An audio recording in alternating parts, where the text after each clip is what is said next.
Hey guys, how's it going?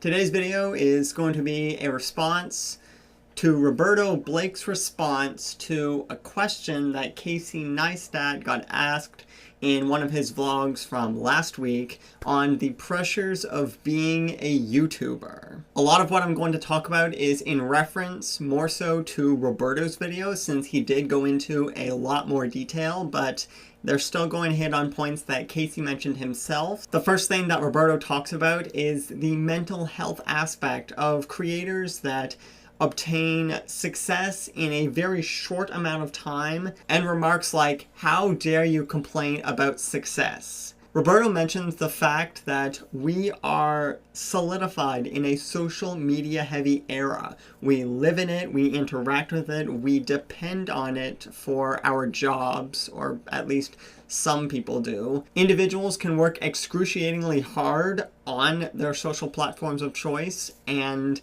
through all of that hard work, merit success and achieve their wildest ambitions in anywhere from 3 to 5 years, which is not a lot of time considering how things used to be. I'm going to quote Roberto word for word on this, since I think it's the only way to accurately describe just what is happening in creators' minds when that fast success does come. Just because that happens doesn't mean that doesn't come with its own set of challenges and problems. No one is ever ready for the changing expectations that come with quick success. And when that does happen, there is no way to expect the change of pace that your life is going to take. He also mentions the aspect of your problems moving up with you. That is a very good realization to come to, that whatever you are going through right now at this period in your YouTube career, when you go up the ladder,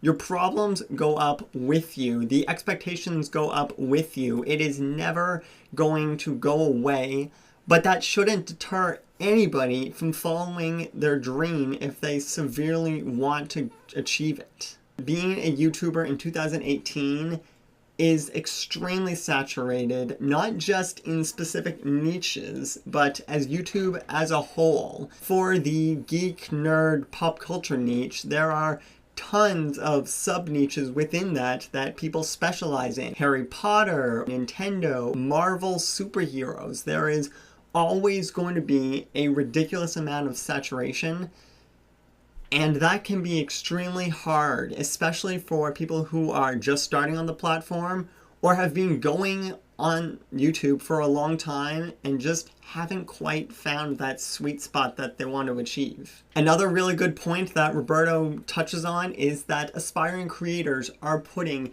enormous pressure on themselves to cater to the YouTube algorithm so that they can rank higher in SEO searches, to expand their horizons, to reach as many viewers as possible.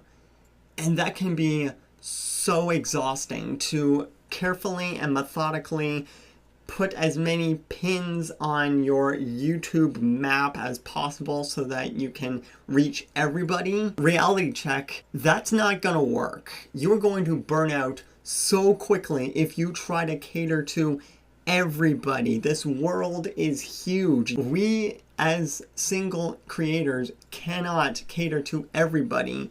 So putting so much faith in the YouTube algorithm, it's not healthy, it's not possible. For the love of God, do not sacrifice the important things in your life on the altar of YouTube success. I think that is what creators strive for sometimes. We put all of our hearts, all of our efforts into YouTube, and when we don't get the success that we feel is going to come from that, we get super discouraged and feel like it's not worth it. There's no point in continuing if we don't see numerical growth, but we can't think like that if we're going to make this happen for ourselves in the long run. The final point of value that Roberto mentions in his video is the fact that we need to be real with our audiences. We need to admit when we're struggling. We need to admit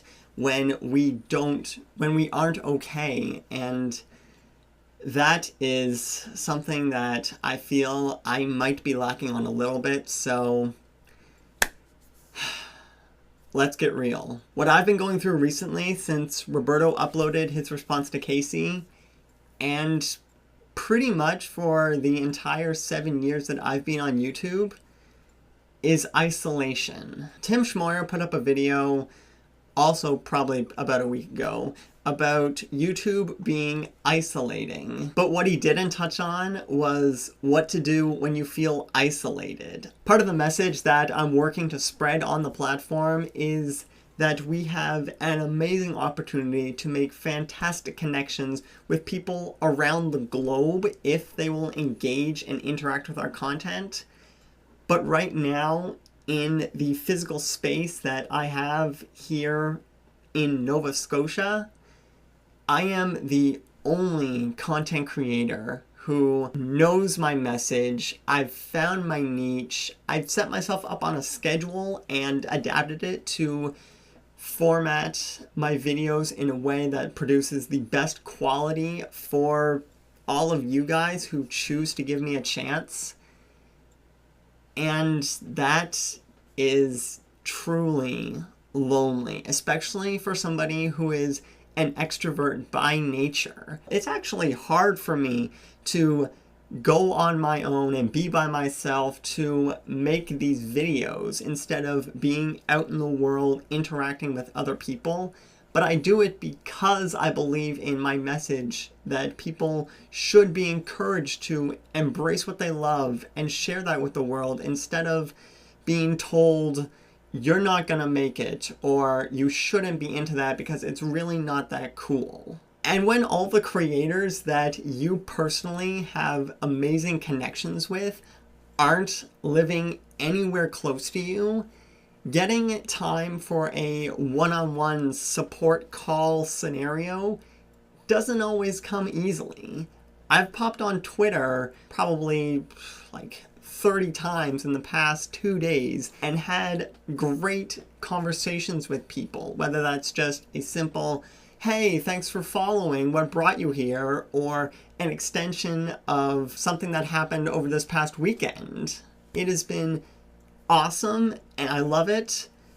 But then once I go off Twitter, once I go off YouTube, here I am, just me. The final point I want to make about this pressures and struggles of being a YouTuber topic is that experience does not always show through the numbers that you've been able to accumulate on your channels. I have been going for nearly 7 years now, and I'm only at 551 subscribers. That basically today is, I want to say, like 2 months worth of experience. I've poured my heart and soul and funds into camera equipment, conventions, training to know the ins and outs and fine little particular details of what it takes behind the scenes and in front of the camera to be a content creator. When people don't really get that you've poured so much into this, it's kind of hurtful. They only see the numbers that are on your channel's homepage. And if you just slide over to the About section and look at when the channel was created, you can learn a lot about how much experience and knowledge someone actually has, but no one goes that far to look because they just want what's in front of their face and they judge off of that. Engage with the people who choose to interact with you. Get to know their stories because you're not going to pick it up right away. Every time I get somebody new interacting with me, I make it a point to go to their profile or their homepage on whatever social media platform they have to glean a little bit of insight into what they do, who they are. At the core of it all, every one person who likes, subscribes, comments, there's a story behind them. And as a small YouTuber, that's what I want to emphasize, that People aren't just numbers. They are people with stories that you can engage with, and you can be part of their life story. It's just hard sometimes. That's all I want to say today. I hope you guys have gotten something out of this video. If you yourself want to join this pressures of being a YouTuber train that has developed from that one answer in Casey Neistat's vlog, I'll post a link with the timestamp down below so you can hear his thoughts on it.